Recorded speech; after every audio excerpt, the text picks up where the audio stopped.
Hi everyone, I'm Dr. David Reath and welcome to our kitchen for the next episode of Corona Cooking, what to do when you're at home. We're going to make for you today one of the favorites of our family. It's a tomatillo sauce. We use it over steaks and it is a great, easy dish to do. The main ingredient is tomatillos. You've probably seen it in the store. It's actually a green Mexican tomato covered by a little husk which you take off. And it's a little sticky on the outside, but that's okay. So to start, we need about a pound of tomatillos. We've got 4 jalapenos, just like that. And then we're going to cover this all with 32 ounces of chicken broth. We just use store broth chicken broth. If you've got some that you made at home, that's great. But we're going to cook this now, bring it to a nice simmer, and we're going to cook it for about 15 minutes till the vegetables get soft but not mushy. Okay, so we've got this in here. We'll pop it on the stove and let it cook for 15 minutes. Okay, it's been about 15 minutes and the tomatillos and the jalapenos have cooked and they're softened. We're going to take out the jalapenos first and we're going to take the stems off them. Now if you don't want it to be too spicy, you can go ahead and seed the jalapenos. We tend to like spice, so we're going to leave all the seeds in there. So just take off the stems, that's all you need to do. And now we're going to process them with some garlic, a head of garlic, clove of garlic, didn't mean a head, clove of garlic. Of course, if you want to use head, you won't have any vampires, but you won't have any friends either. Now we're going to put 1/3 of the stock that we cooked this in, and we're going to put that in there with it. Now, don't discard the stock. This is a little hidden gem in this recipe. Save that for when you're making rice. It adds a great flavor to rice, so you can just freeze it and use it when you want to. And then we're going to add the cilantro, about 1/2 cup of cilantro. And we'll, as you can see, we've got the heavy artillery in here. Food processor, and we're going to process this for a little bit, get things going,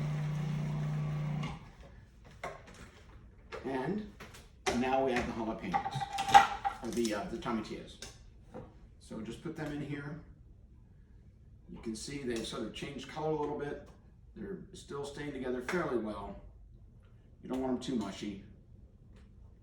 And if you prefer to strain this, you can do that, but just make sure you hold on to that broth. It's really good stuff. Okay. So now we're going to process this until we get a nice smooth sauce. So now this is all nicely processed.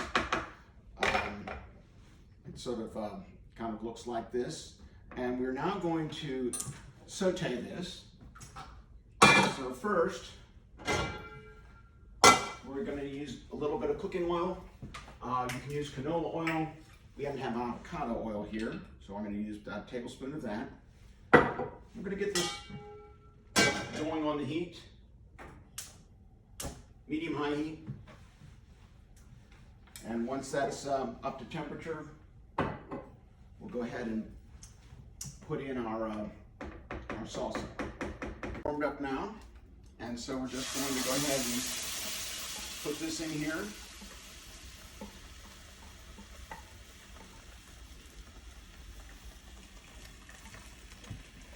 And we're just going to saute this a little bit warmer than we need. Just gently sauteing and stirring until it thickens and reduces a little bit. This is going to take us about 10 minutes. Okay, it's cooked now for about 10 minutes and it's nicely thickened and cooked down. We're going to add a little bit of sour cream to it. You don't have to, but I think that sometimes and this is just a 1/2 cup of sour cream, sometimes the tartness of the tomatillos can be a little bit more than you want. And if you find it's a little bit spicy, you can add a little bit more. This gives it kind of a nicer texture too. So the sour cream is nicely mixed in, and now we need to check the taste of it to correct the seasoning. Very nice. Need some salt. So Add a bit of salt to it. If you find that something is more tart, you add salt. It will counteract the tartness and actually make it taste sweeter. So your sauce is now ready. Great for steaks. We like a nice New York strip steak, grill it to medium rare, slice it and spoon this over it. It's a crowd pleaser. So this is ready to go to be used right now. If you want to use it later, you can refrigerate it, but just bring it back up to temperature before you put it on the steaks. You don't want to put a cold sauce on a warm steak. So from our kitchen to yours, here is the Tomatillo sauce for steaks. We happen to have a little cookbook here that's got this little gem in it. So if you'd like a copy of this, just be in touch with our office. Happy to send it out to you. So from our kitchen to yours, happy Corona cooking.